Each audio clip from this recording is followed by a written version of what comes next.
Howdy folks, Morel Hunter here, back at it for another day in the woods. Any day in the woods is a great day. So let's see what we can find today. I'm hopeful. This is what it looks like where I'm starting out.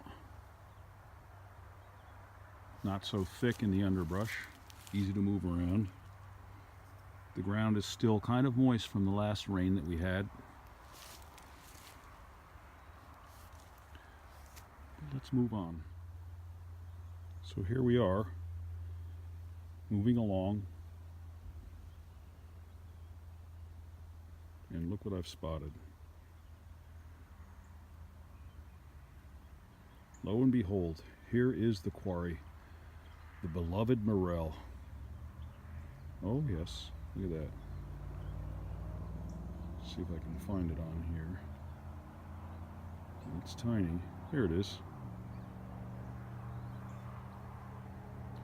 All right, stand by.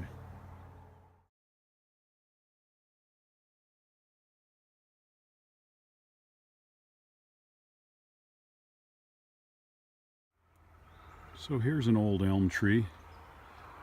It's clearly seen better days. Death has come its way. Dutch elm's disease. And if we look through here, watch where I step, I see, where'd it go? Here it is, right over there. Often so hard to see, right there. So we'll be harvesting that one. And I just saw another one right here. And interestingly, you see the ground is disturbed. Someone has been in here. Stand by. Before I go too crazy stepping in there to get those, I'm going to scan the area and look for more. I'd like to get a good handle on what's around before I move in. And so far, those are the only two that I see. So I'm going to sneak around the other side and harvest. Okay, so here's these two little guys right here. The twins. They're small, but I won't be back through here, so... Oh, there's another one over there. See if you can see it right there. So we're going to take our time and we're going to look around here very cautiously. I suspect there are many more. As you can see, they really blend in. That's why you have to train your eye. What I was saying last time about looking at pictures of them before you go to sleep. It's the best way to program your mind to do anything. By getting those images in your mind, they'll tend to pop out at you when you do see them, sometimes out of the corner of your eye. But they are blending in really well. This color right here is a lot like the rest of the color in the woods. And you can see this one's got the rust on the bottom. It's on its way out. It really wasn't going to grow anymore. They've already been out here for well more than a week. So it's time to harvest. Whatever you see probably needs to go in the bag.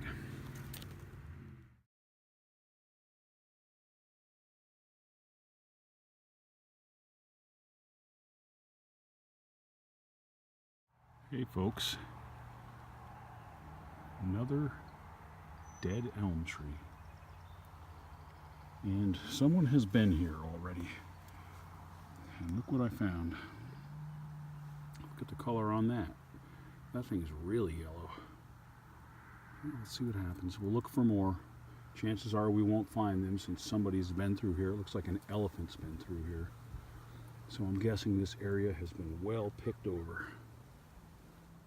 So I'm finding a lot of cutoffs. They look very fresh within the last day or so. But you can never see all of the morels, just most.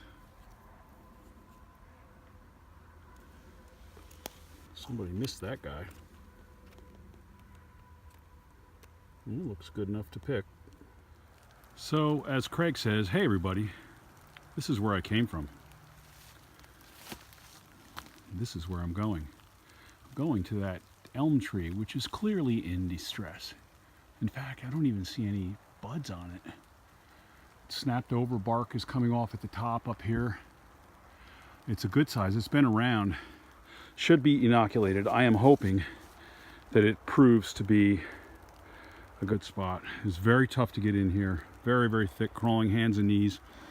But I can also tell as a tracker, no one has been in here. So let's get a little bit closer. Pick up my trusty Joe. And in we move. All right. As I come in, I look all around. Oh, mother lode. Well, yeah, sweet. All right, look at this. These are definitely good size. No one has been. Oh, yeah, there's another one. All right, let's take a second to have a photographic moment. So there's a nice little haul. These are some of the biggest ones yet. Then there's one over here. And I see another little patch right there. These are all decent size. And like I always say, when there's one, there's likely to be more. I've also realized that when someone else has been in an area and they've collected them, that like me, you can't see every one of them. Or there are small ones that continue to grow and you're able to find them. And when I find one in an area like that, like at the last tree, I use the same philosophy. Where I found one, I might find more. So I get down and I check multiple vantage points. I try to use vantage points that the last person didn't use, because in all likelihood, that's why they missed it. So I'm going to harvest these. Let me pull out my trusty knife and see what we can do here. Here we go. So harvest away. Looks like a little hole in that one, so okay, just going to create a little pile here. And I see rust at the bottom of them too, so they're at the end. They weren't really going to do any more. They reached their terminal height. Place those in the bag. Harvest what I see, being very careful where I step. And then I will search this area over really well. It's very dark today. It's started raining. Where we go? I can't find this guy on the... There we go. All right, nice little harvest there. Look at the size of that compared to my fingers from what you've seen. That's a nice one. And no complaints over here. Looks like some kind of bug already got to the stems, but you know, bugs are protein. We need it all. When it comes to morels, oh, here comes the rain. It really means it now. All right, well. Ooh. All right, stand by. Well, howdy folks. Here I am, soaking wet. Raining like the dickens. But like I said, hunting morels is not for everyone. You've got to hunt them when they're there, and they are here. See, I just found another one here. All in all, I'm doing pretty well at this tree. I found about 10 so far, and I'm sitting here looking around, and I see an easy 10 more decent specimens.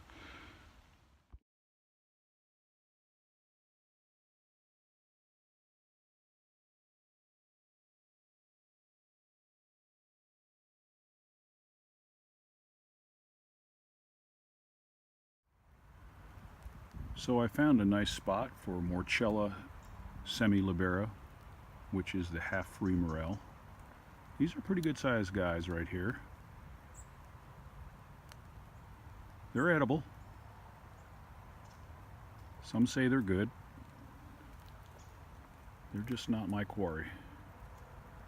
And at this size, they look a lot like morels.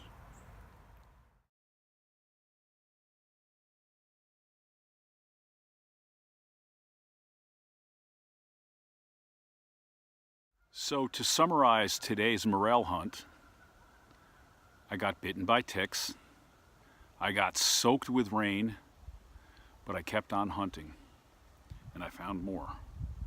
And it was a decent haul, not as good as years past. I'm probably getting about 1/3 of what I usually get. But I'm not complaining, because I still love being out there. I love eating morels. And I consider myself very fortunate. I wish everybody could be as fortunate as I am. And I know that if you want to be fortunate, you really just have to get out there and start looking for trees be able to identify the right trees, spend the time looking. It takes a lot of patience. You get to a tree that is surrounded by them and you don't even see them right away. You have to squat down and get close to the base of the tree and slowly look around. But it's worth it. They're a lot of fun, and I think everybody should give it a try. I think once you find one, you'll be bitten. So best of luck hunting morels. Hope to see you next year. Certainly, I'll be back out on the trail looking for other mushrooms as the season progresses. Enjoy.